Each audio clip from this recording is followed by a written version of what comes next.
biosecurity issue, and we'll deal with the APVMA if you like tomorrow. I'm quite relaxed about that approach.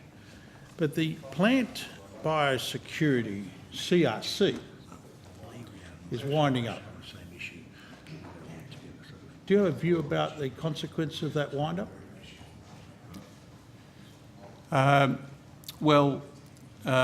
CRCs are set up under arrangement where they are not ongoing organisations, yes. And that's an established practice, and I think from memory this particular CRC has had 2 terms. You may know whether that's right or not. Yeah, I'm familiar with the CRC itself, yes. and that's certainly, it's had 6 years. I think it was first funded in 13.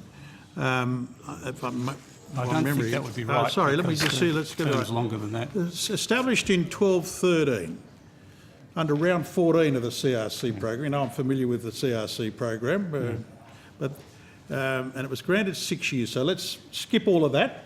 I want to know what your view is of the consequences of the wind-up of the plant biosecurity CRC program. What is the Department of Agriculture's view about the wind-up of that CRC? Well, the question is the national biosecurity system and the private firms involved in the horticulture and grain sector, which are the subject matter for that CRC, investing adequately in biosecurity services for the plant industries, so that the conclusion of that CRC doesn't leave a large hole in both the operational performance and the R&D investment being made in the sector. And as you know, the main investment vehicle in this sector is via the R&D corporations, but the state, federal governments and private firms all have a very large role here. So the question is going to be whether there's going to be sufficient effort and investment on the part of all those parties to offset the loss of the CRC when it closes. Mr. Secretary, and that remains to be seen. But it's certainly true that, at least on the part of the Commonwealth Government, the level of effort will be maintained. And the R&D corporations have indicated that they plan to increase their investments in this area. I see. There's just a protocol. Does anyone object to the media taking photographs or video as they move through the day? Any of my colleagues? So you know the parameters. Thank you. Senator Carr. No documents. Mr. Secretary, I appreciate the response you've given me, but it is the bleeding obvious that it'll have to fall to someone else. And I'm concerned about is whether or not, in the department's view, there is an adequate replacement for the plant biosecurity CRC. Well, the answer is that it will need to be adequate, Senator. No. Because we would agree with that too. Yes. But I'm asking a different question. In the department's view, is there one there now? This is a body that has ceased funding. The funding ceases in 2018. That's less than 12 months away. Under the CRC Act, there is a requirement for this CRC to wind up its operations, which it's doing now. My question to you, Mr. Secretary, is in the department's view, is there an adequate replacement body there in practice in place now? I've already answered that question. I said no. No. I said no, yes. So what do you use the department doing about getting one? Well, we are intending to maintain our effort. We're encouraging state governments to maintain and increase their effort. And we're talking to the R&D corporations, as I said, about increasing their level of investment in this area of R&D into plant biosecurity. And the signs are quite positive that the relevant R&D corporations, and it's about half the group of the R&D corporations, are planning to do just that, and are setting up a program to increase their effort in this area. All right. So could you perhaps, could you assist me here? When you say setting up a program, what progress has been made on that establishment? Well, I'd have to get the relevant people to the table to answer that. Perhaps Ms O'Connell can have a go. Senator, Lynn O'Connell, Deputy Secretary. The 7 plant-based RDCs, along with Plant Health Australia, announced, I think it was possibly last month, but I can come back to you on the date, a cooperative and shared arrangement on R&D in plant-based biosecurity. So they have announced that, and they have set that up in terms of increasing effort into R&D in plant-based biosecurity. Is that called Plant Health Australia?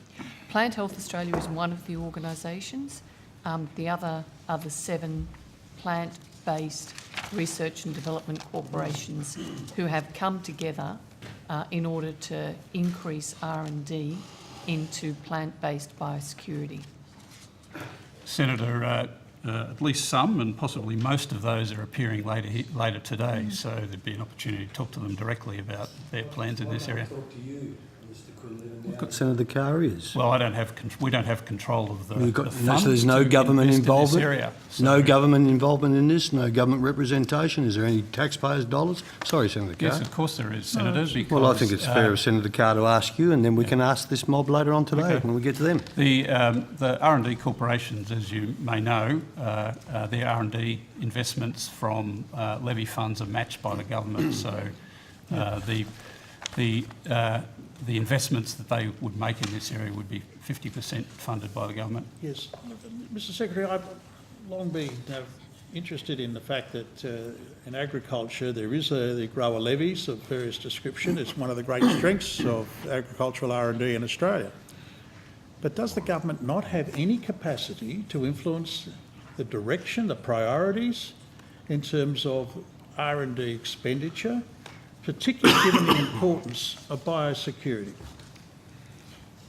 Well, again, I think I answered that before by saying the biosecurity is a priority for the R&D corporations under the instructions provided by the government, and we've been encouraging those relevant ones to think about how they can increase their investment in this area. And as Ms O'Connell said, they've indicated a willingness to do that.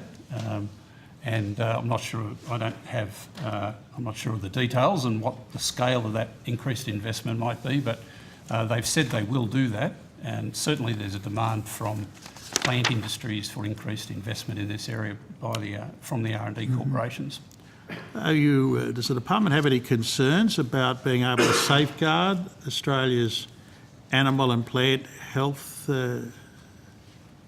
particularly given the need to maintain our position in international markets? Yes, of course we do. That's the principal function of the department.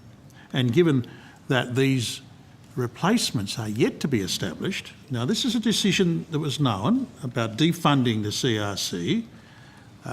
It's well over 12 months ago, so it's been known for some time. The government policy position was that they couldn't be refunded again. It was a policy decision, not just a question of this organisation's failure to meet any performance targets. Given you've known the policy position and given the concerns that you have about the critical role the department plays in our biosecurity, do you think we are actually in a position to be able to guarantee that? To guarantee what Our exactly? biosecurity in this environment where you say there is no replacement actually been established for what the biosecurity CRC has been doing? Well, I think it's not clear where we are now that there will be a material reduction in investment in R&D. That will depend on the level of increased investment from the R&D corporations. But also there are other investments that the government's making in biosecurity that will strengthen the system and are strengthening the system, that are also relevant, well, particularly relevant to the plant sector, because that's where a majority of the risks and incidents occur. And so, as I understand it, the new initiatives are actually in animal biosecurity, aren't they? No, No, They're not? no. no. They're in plant, are they? Well, they're across the system generally. But they're in plant biosecurity. Are we clear about that, in plant? Well, they're across the system generally, so they apply to both plant and animal. I see. But as I said, the practical reality is a majority of the risks and incidents occur in the plant sector, and I think it would be fair to say certainly a majority of my time on biosecurity is spent on plant-related matters because that's where a majority of the risks are realised. And I think that would be true of the department generally. And so you're advising this committee that the $30 million that was invested through the plant biosecurity will be replaced by other government funding. Is that? No, I didn't say that. I said it remains to be seen whether what level of additional investment the R&D corporations will make in this area, but they've indicated a willingness to increase their effort in this area, and we'll know in due course how large that will be. We and the plant industries see this as a high priority for the R&D corporations, and they're responding to that. And the department, with funds received from the government, is also increasing its effort in this area of strengthening the biosecurity system generally. Well, thank you, Mr Secretary. So when I speak of the 30 million, you're saying it remains to be seen. Do you have any anxiety that we won't get to the 30 million that was previously spent on plant biosecurity through the CRC? No, I don't have that anxiety because that's not a real question for us. My anxieties are about continuing to strengthen the system as the risk profile rises, and this is this particular incident or this particular example you're talking about is a very small part of that. Yes, so it actually might need substantially more than that. Well, it's not just a matter of investment. It's a matter of the direction of resources and strengthening systems. Right.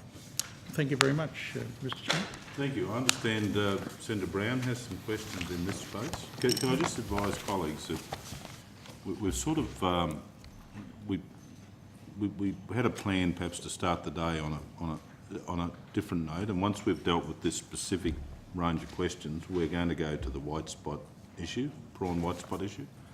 My questions were on another thing. The Secretary clearly would prefer to deal with that later, which I'm happy to do. Yeah, I think that's best, Senator Carr, and also I know the Secretary on our urging has brought the officers together, and there's quite a number of them. Yeah, that's fair enough. To that other issue. So we'll go to Senator Brown. If there's any other senators who have any questions on this specific topic, we'll deal with it now.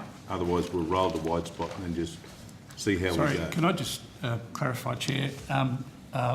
Meat and animal exports was the first thing on the agenda, so is that what we're talking about, or are we talking about plant No, research? we're going to go to the white spot.